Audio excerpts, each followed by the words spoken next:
Assalamualaikum warahmatullahi wabarakatuh. Kembali lagi bersama saya Nurul Kirana dengan nomor NPM 2022-10257. Di sini saya akan membaca judul materi video kedua, yaitu jelaskan jenis-jenis investasi serta kelebihan dan kekurangannya.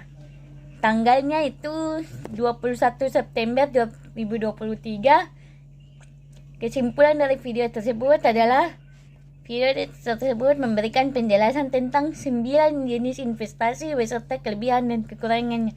Jenis investasi tersebut meliputi saham, obligasi, properti, reksadana, emas, usaha sendiri, deposito bank, cryptocurrency, dan koleksi seni. Setiap jenis investasi memiliki karakteristik unik seperti potensi pertumbuhan modal, risiko likuiditas, dan keberagaman. Kesimpulannya yaitu pemilihan investasi harus mempertimbangkan tujuan finansial, toleransi, risiko, dan pengetahuan khusus. Karena setiap jenis investasi memiliki pro dan kontra. Jelaskan jenis-jenis investasi disertai kelebihan dan kekurangannya. Terdapat 9 jenis investasi yang video yang ketiga, judul materi jelaskan tujuan dalam berinvestasi, tanggal 3 Oktober 2023. Kesimpulannya yaitu video tersebut menjelaskan tujuan dalam berinvestasi dengan fokus pada variasi tujuan individu dalam konteks manajemen investasi. Jelaskan tujuan dalam berinvestasi. Tujuan dalam berinvestasi bervariasi tergantung pada individu. Video keempat, judul jelaskan faktor-faktor yang mempengaruhi keputusan investasi, tanggal 5 Oktober 2023. Kesimpulannya, video tersebut menjelaskan faktor-faktor yang mempengaruhi keputusan investasi. Faktor utama meliputi tujuan investasi, tingkat risiko, waktu investasi, likuiditas, rendemen yang diharapkan, kondisi ekonomi, implikasi pajak, diversifikasi, pengetahuan dan penelitian, kondisi pasar, dan keunikan setiap investor yang mempengaruhi keputusan investasi. Di sini saya akan menjawabnya. Keputusan investasi. Video yang kelima, judul jelaskan bentuk investasi dalam instrumen derivatif. Jelaskan juga perbedaan antara masing-masing instrumennya, tanggal 12 Oktober 2023. Kesimpulannya adalah video tersebut menjelaskan berbagai bentuk investasi dalam instrumen derivatif, termaksud opsi beli, opsi jual, kontrak berjangka, swap, kontrak berbasis pada indeks, dan aplikasi terstruktur. Setiap instrumen derivatif memiliki karakteristik unik seperti hak atau kewajiban, aset dasar yang berbeda, dan metode penentuan harga yang berkelainan. Jelaskan bentuk investasi dalam instrumen derivatif. Jelaskan juga perbedaan masing-masing instrumen. Video yang keenam, judul bagaimana cara memilih instrumen investasi yang sesuai dengan tujuan investasi dan profil risiko Anda, tanggal 19 Oktober 2023. Kesimpulannya yaitu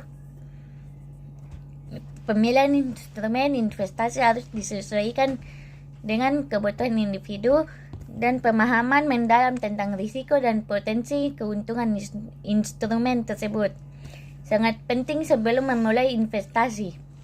Bagaimana cara memilih instrumen investasi yang sesuai dengan tujuan investasi dan profil risiko Anda tersebut. Video yang ketujuh, judul jelaskan kembali teori-teori di atas dengan lebih mendetail, termaksud ciri, tujuan, rumus, dan hal-hal lain yang dianggap perlu, tanggal 27 Oktober 2023. Kesimpulan yaitu teori-teori ini memberikan landasan untuk memahami dan mengelola investasi sesuai dengan tujuan dan toleransi risiko masing-masing investor. Dan pertanyaannya ialah jelaskan kembali teori-teori di atas dengan lebih mendetail. Video yang ke-8, judul jelaskan tentang pelaku di pasar modal serta instrumen apa saja yang ada di pasar modal. Tanggal 2 November 2023. Kesimpulan, pasar modal melibatkan berbagai pelaku yang terlibat dalam jual beli instrumen keuangan yang beragam untuk mencapai tujuan investasi mereka. Di sini saya akan menjawab pertanyaan yang telah diberikan oleh dosen. Dan pertanyaannya, jelaskan tentang video yang ke-9, judul jelaskan sektor-sektor yang ada di Bursa Efek Indonesia, disertai jumlah emiten yang terdaftar untuk setiap sektornya. Tanggal 9 November 2023. Kesimpulan yaitu BI memiliki beragam sektor dan industri, mencerminkan diversifikasi ekonomi dan bisnis di Indonesia. Jawab pertanyaan yang telah diberikan oleh dosen. Dan pertanyaannya yaitu, jelaskan video yang ke-10, judul nonton sampai selesai video yang diberikan dan buat resume dari video 1 sampai 6. Tanggal 19 November 2023. Kesimpulan dari video ini mengenai analisis teknikal dalam saham adalah bahwa analisis teknikal merupakan metode prediksi pergerakan harga berdasarkan data aktivitas pasar masa lalu. Dalam analisis ini, pemahaman terhadap konsep dasar seperti tren, dukungan, dan resistensi sangat penting. 40 kelas B. Di sini saya akan menjawab tugas yang telah diberikan oleh dosen. Video yang ke-11, judul buat analisa seperti contoh sebelumnya, berikan kesimpulan Anda. Tanggal 25 November 2023. Kesimpulan, XYZ Motors menunjukkan performa keuangan yang baik dengan pendapatan bersih tinggi 1.500 dan laba kotor yang signifikan 400, meskipun rasio hutang terhadap ekuitas dan rasio lancar menunjukkan kesehatan keuangan yang baik.